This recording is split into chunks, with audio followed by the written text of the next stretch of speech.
Welcome to Kannada collections YouTube channel.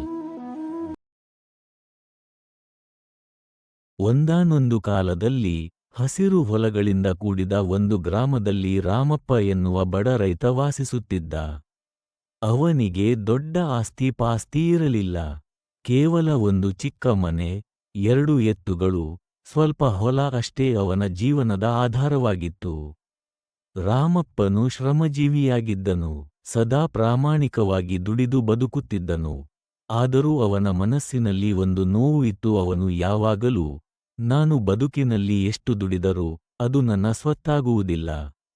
ಯಾವಾಗಲೂ ಕಷ್ಟ, ಸಾಲ, ಹಸಿವು, ಇವೇ ನನ್ನ ಸಂಗಾತಿಗಳು ಎಂದು ಆತ ಅಳುತ್ತಿದ್ದನು.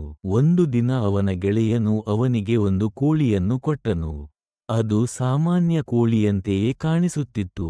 ಆದರೆ ಆ ಕೋಳಿಯಲ್ಲಿ ಒಂದು ವಿಶೇಷತೆ ಇತ್ತು. ಅದು ಪ್ರತಿದಿನ ಒಂದು ಚಿನ್ನದ ಮೊಟ್ಟೆ ಇಡುತ್ತಿತ್ತು. ಮೊದಲ ದಿನ ರಾಮಪ್ಪನು ಆ ಮೊಟ್ಟೆಯನ್ನು ನೋಡಿ ನಂಬಲಿಲ್ಲ. ಇದು ಕನಸೋ, ಕಲ್ಲೋ, ನಿಜವಾಗಿಯೂ ಚಿನ್ನವೋ ಎಂದು ಪರೀಕ್ಷಿಸಲು ಗ್ರಾಮದಲ್ಲಿರುವ ಬಂಗಾರದ ವ್ಯಾಪಾರಿಯ ಬಳಿಗೆ ಹೋದನು. ವ್ಯಾಪಾರಿ ಮೊಟ್ಟೆ ತೂಗಿ ನೋಡಿ ಆಶ್ಚರ್ಯಗೊಂಡು, ಅದು ನಿಜವಾದ ಚಿನ್ನವೇ ಎಂದು ಹೇಳಿದನು. ಆಗ ರಾಮಪ್ಪನ ಸಂತೋಷಕ್ಕೆ ಅಳೆಯೇ ಇರಲಿಲ್ಲ. ದೇವರು ನನ್ನ ಮೇಲೂ ದಯೆ ತೋರಿದ್ದಾನೆ. ಇಂದಿನಿಂದ ನನ್ನ ಕಷ್ಟಗಳ ದಿನಗಳು ಮುಗಿದವು ಎಂದು ಕಣ್ಣೀರಿಟ್ಟನು. ಹೀಗೆ ಪ್ರತಿ ಬೆಳಗ್ಗೆ ಕೋಳಿ ಒಂದು ಚಿನ್ನದ ಮೊಟ್ಟೆ ಇಡುತ್ತಿತ್ತು. ರಾಮಪ್ಪನು ಅದನ್ನು ಮಾರಾಟ ಮಾಡಿ ಹಣ ಪಡೆಯುತ್ತಿದ್ದ. ಹೀಗೆ ದಿನಗಳು ಕಳೆದಂತೆ ಅವನ ಮನೆ ಬಡತನದಿಂದ ಹೊರಬಂದು ಸಮೃದ್ಧಿಯತ್ತ ಸಾಗಿತು. ಮುಂಚೆ ಇದ್ದ ಮನೆಯ ಬದಲು ಹೊಸ ಮನೆ ಕಟ್ಟಿದ. ಹೊಲದಲ್ಲಿ ಉತ್ತಮ ಬೆಳೆ ಬೆಳೆದ. ಗ್ರಾಮಸ್ಥರು ಅವನನ್ನು ಗೌರವದಿಂದ ಕಾಣತೊಡಗಿದರು. ಅವನ ಹೆಂಡತಿ, ಮಕ್ಕಳು ಸಂತೋಷದಿಂದ ಬದುಕಲು ಶುರುಮಾಡಿದರು. ಆದರೆ ಆತನ ಮನಸ್ಸು ಅಂದಿಗೂ ತೃಪ್ತಿಯಾಗುವುದಿಲ್ಲ. ಕೆಲವೇ ದಿನಗಳಲ್ಲಿ ರಾಮಪ್ಪನ ಮನಸ್ಸಿನಲ್ಲಿ ಹೊಸ ಯೋಚನೆ ಹುಟ್ಟಿತು. ಈ ಕೋಳಿ ಪ್ರತಿದಿನ ಒಂದು ಚಿನ್ನದ ಮೊಟ್ಟೆ ಕೊಡುತ್ತಿದೆ. ಆದರೆ ನಾನು ಏಕೆ ಪ್ರತಿದಿನ ಒಂದು ಮೊಟ್ಟೆಗೆ ಕಾಯಬೇಕು? ಕೋಳಿಯ ಹೊಟ್ಟೆಯೊಳಗೆ ಎಲ್ಲ ಚಿನ್ನದ ಮೊಟ್ಟೆಗಳೂ ಇರುತ್ತವೆ.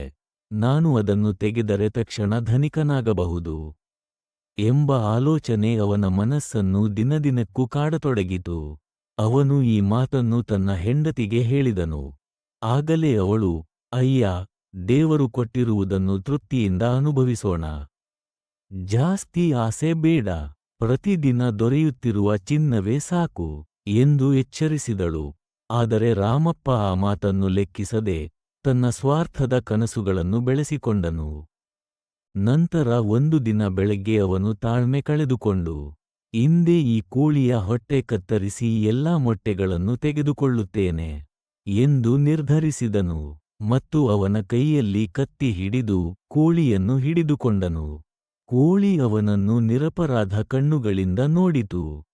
ಕುಕ್ಕು, ಕುಕ್ಕು ಎಂದು ಕೂಗಿದರೂ ರಾಮಪ್ಪನ ಆಸೆಗೆ ಅಂಧತ್ವ ಬಂದಿತ್ತು.